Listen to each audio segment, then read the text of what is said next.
Hello students, आज जो question हमारे पास है ये क्वेश्चन पूछा है आदित्य ने। रे ऑप्टिक्स का ये क्वेश्चन है, प्रिज्म की ये प्रॉब्लम है और आदित्य मुझसे कई दिनों से मैसेज कर रहा था इस क्वेश्चन के सोल्यूशन के लिए। और आदित्य को छोटे मोटे क्वेश्चन में डाउट आते भी नहीं हैं, तो आज मुझे प्रॉपरली इस क्वेश्चन को देखने का टाइम मिला और जब मैंने क्वेश्चन देखा तो वाकई मैंने देखा कि इस क्वेश्चन का आंसर गलत दिया हुआ है और मैक्सिमम जगह पर कई जगह मैंने इसको देखा तो इस क्वेश्चन का आंसर गलत है। क्या है क्वेश्चन? पहले जरा हम क्वेश्चन को पढ़ लेते हैं। क्वेश्चन ये है, the refractive index of A prism is mu. एक प्रिज्म का रिफ्रैक्टिव इंडेक्स म्यू के बराबर है। Find the maximum angle of the prism for which A ray incident on it will be transmitted through the other face without total internal reflection. यानी prism के एक surface पर अगर ray incident होती है तो दूसरे सरफेस से विदाउट टोटल इंटरनल रिफ्लेक्शन पास हो जाए, उसके लिए प्रिज्म के मटेरियल का रिफ्रैक्टिव इंडेक्स कितना होना चाहिए। ठीक है, तो रिफ्रैक्टिव इंडेक्स की वैल्यू नहीं, रिफ्रैक्टिव इंडेक्स तो गिवन है, maximum angle of the prism कितना होना चाहिए ये पूछा हुआ है। ठीक है, तो मैं एक डायग्राम बनाता हूं पहले तो।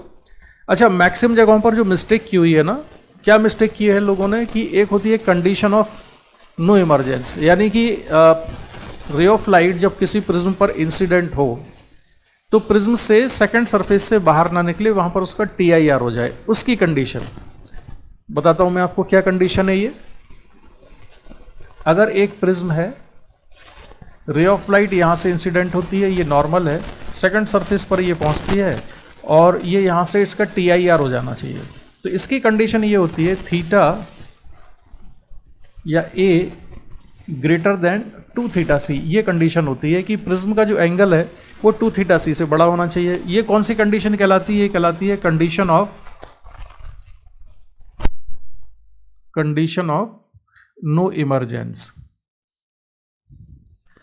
और अभी जो हम डिस्कस करेंगे, जो इस क्वेश्चन में पूछा है, वो हमको निकालना है कंडीशन ऑफ ऑल इमरजेंस, यानी कि रे ऑफ लाइट किसी भी एंगल पर इंसिडेंट हो प्रिज्म के पहले वाले सरफेस पर, यानी कि AB सरफेस पर, तो वो AC सरफेस से बाहर निकल जाए, TIR ना हो, ये पूछा है। तो इसमें करना क्या है, देखो ये हमने एक प्रिज्म बना ली, ये एंगल ऑफ प्रिज्म है A, B और C। इस क्वेश्चन को सॉल्व करने से पहले, जिसको कि मैं कई बार आप लोगों के साथ डिस्कस कर चुका हूं, उसको ध्यान रखना कि ये जो एंगल ऑफ इंसिडेंस होता है I1, ये है R1, इसको लिखते हैं हम R2, और यहां से अगर रे बाहर निकलती है तो उसको हम कितना लिख देते हैं, I2। तो कंडीशन ये होती है कि अगर हमने I1 को इंक्रीज किया तो R1 कैसा होता है, इंक्रीज होता है, और अगर R1 को इंक्रीज करते हैं तो R2 डिक्रीज होता है, तो इसमें R2 कैसा होगा, डिक्रीज होगा। ऐसा क्यों होता है? क्योंकि R1 प्लस R2 तो कैसा है, कांस्टेंट क्वांटिटी है, A के बराबर होता है। तो अगर R1 इंक्रीज हुआ है तो R2 को डिक्रीज होना पड़ेगा, या R2 इंक्रीज हुआ है तो R1 को डिक्रीज होना पड़ेगा। तो ये वाली कंडीशन हमको याद रखना है कि अगर I1 को बढ़ाएंगे तो R2 डिक्रीज होगा, I1 को बढ़ाया तो R2 डिक्रीज होगा, ये कंडीशन हमको याद रखना है। चलिए अब यहाँ पर आते हैं। देखो यहाँ पर करना क्या होगा आपको कि एक रे ऑफ लाइट को हम इंसिडेंट कराते हैं प्रिज्म पर, कितने एंगल से? यहाँ पर I1 equal to 0, AB surface पर हमने उसको परपेंडिकुलरली इंसिडेंट कराया, यानी उसका एंगल ऑफ इंसिडेंस कितना है, 0 डिग्री के बराबर। तो ये एंगल कितना हो गया है, 90 डिग्री। ये प्रिज्म का एंगल A है, तो ये एंगल कितना होगा, ये एंगल होगा 90 माइनस A। इस एंगल को हम लिख लेते हैं, ये है 90 माइनस A के बराबर। अब मैं यहाँ पे नॉर्मल खींचता हूँ तो ये एंगल कितना हो गया है, इसको नॉर्मली हम R2 लिखते हैं, R2 कितना हो जाएगा, A के बराबर। हम चाहते ये हैं कि ये रे ऑफ लाइट का यहाँ पे TIR ना हो, ये बाहर निकल जाए। तो ये बाहर कब निकलेगी? ये बाहर तब निकलेगी जबकि इस R2 की वैल्यू कैसी हो, R2 must be less than or equal to theta C। इसे क्रिटिकल एंगल से कैसा होना चाहिए, कम होना चाहिए। इक्वल टू भी ले लेंगे लिमिटिंग कंडीशन में। इक्वल टू क्यों ले लेंगे? क्योंकि हम मान लेंगे कि अगर ये एग्जैक्टली क्रिटिकल एंगल के बराबर है तो रे ऑफ लाइट यहाँ से ग्रेजिंग इमरजेंस के साथ बाहर निकल जाएगी, यानी एंगल ऑफ रिफ्रैक्शन 90 डिग्री हो जाएगा। ठीक है, तो ये कंडीशन भी हमारे लिए एक्सेप्टेबल है। तो R2 अगर less than or equal to theta C हो जाए तो ऐसा हो जाएगा। अब ध्यान दो कि अगर जब I1 की वैल्यू 0 है, एंगल ऑफ इंसिडेंस की वैल्यू अगर 0 है, और यहां पर एंगल किसके बराबर है, R2 के बराबर, और ये R2 कितना हो, थीटा C के बराबर हो।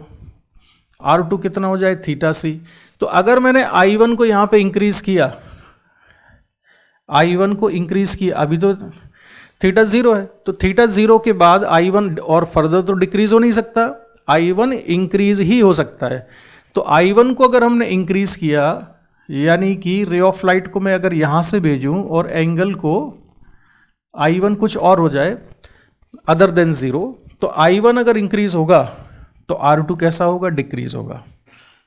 तो R2 डिक्रीज होगा। I1 अगर इंक्रीज होता है तो R2 डिक्रीज होता है, और अगर R2 डिक्रीज होगा तो थीटा सी से और कम ही हो जाएगा, और अगर थीटा सी से कम होगा तो फिर यहाँ पे TIR नहीं होगा। यानी कि अगर I1 की वैल्यू 0 डिग्री है, अगर हमने यहाँ पर ले लिया if I1 equal to 0 degree और तब R2 कितना हो जाए थीटा सी, तो रे बाहर निकल जाएगी। इसके बाद अगर हम I1 को इंक्रीज करेंगे तो जो ये वाला एंगल है R2, ये थीटा सी से और कम होगा, और थीटा सी से कम होगा तो डेफिनेटली ये रे बाहर निकल जाएगी, क्योंकि ये एंगल अगर क्रिटिकल एंगल से छोटा हो जाता है तो फिर तो ये रे रिफ्रैक्ट होकर बाहर आ जाएगी। तो हमारे लिए कंडीशन जो यूजफुल है जिससे कि रे ऑफ लाइट बाहर निकल आए, वो क्या है कि इस रे को अगर हमने 0 डिग्री पर गिराया, ये 90 है, ये R2 है, और R2 कितना हो जाएगा A के बराबर। ठीक है, तो यहाँ से हम लिखेंगे R2 अगर A के बराबर है तो A लेस देन और इक्वल टू थीटा सी। यानी कि प्रिज्म का जो एंगल है अगर वो थीटा सी के बराबर या उससे छोटा है तो रे ऑफ लाइट किसी भी एंगल पर इंसिडेंट हो इस वाले सरफेस से बाहर निकल आएगी। फिर एक्सप्लेन कर दूं, मान लो ये 0 डिग्री पे इंसिडेंट होती है रे ऑफ लाइट, अगर ये 0 डिग्री पर आई तो ये कितना होगा, एग्जैक्टली थीटा सी होगा ये वाला एंगल, तब इसका ग्रेजिंग इमरजेंस हो जाएगा, ये बाहर निकल गई 90 डिग्री से, ये 90 होगा। अब अगर मैंने इस एंगल को 0 से हटा के कुछ बढ़ाया, I1 की वैल्यू को 0 ना करके कुछ और इंक्रीज किया, I1 को इंक्रीज करूंगा तो R2 डिक्रीज होगा, I1 को बढ़ाने से R2 डिक्रीज होता है, R2 अगर डिक्रीज होगा तो ये थीटा सी से कम ही होगा, और थीटा सी से ये एंगल अगर कम होता है तो ये रे बाहर निकल जाएगी। ठीक है, तो कंडीशन ऑफ ऑल इमरजेंस इसको कहते हैं, कंडीशन ऑफ ऑल इमरजेंस। तो कंडीशन ऑफ ऑल इमरजेंस क्या है, ये है। अच्छा, अब थीटा सी कितना होता है, थीटा सी हम सभी जानते हैं कि थीटा सी को लिखा जा सकता है साइन इनवर्स 1/μ। तो कंडीशन ऑफ ऑल इमरजेंस को A less than equal to sine inverse 1/μ लिख सकते हैं। ठीक है, तो ये होगा इस क्वेश्चन का आंसर। मैक्सिमम जगह पर इस क्वेश्चन का जो आंसर है वो दिया हुआ है 2 साइन इनवर्स 1/μ, जो कि गलत आंसर है। ठीक है, तो करेक्ट आंसर ये है। तो आदित्य तुम्हारा डाउट सही था, आज मुझे टाइम मिला तो मैंने ध्यान से इस क्वेश्चन में कंडीशन को देखा तो मुझे समझ में आया कि इसका आंसर गलत दिया है। फिर मैंने अदर बुक्स में और कई जगह पर इसको चेक किया तो वहाँ पर भी इसका आंसर गलत ही मिला। ठीक है, तो मुझे लगता है कि अब तुम्हारा ये जो डाउट था ये क्लियर हो गया होगा। इसके बाद भी अगर कोई पॉइंट रहता है तो बाद में हम इसको डिस्कस कर लेंगे। आज का डिस्कशन हम यहीं पर कंप्लीट करते हैं। Bye bye.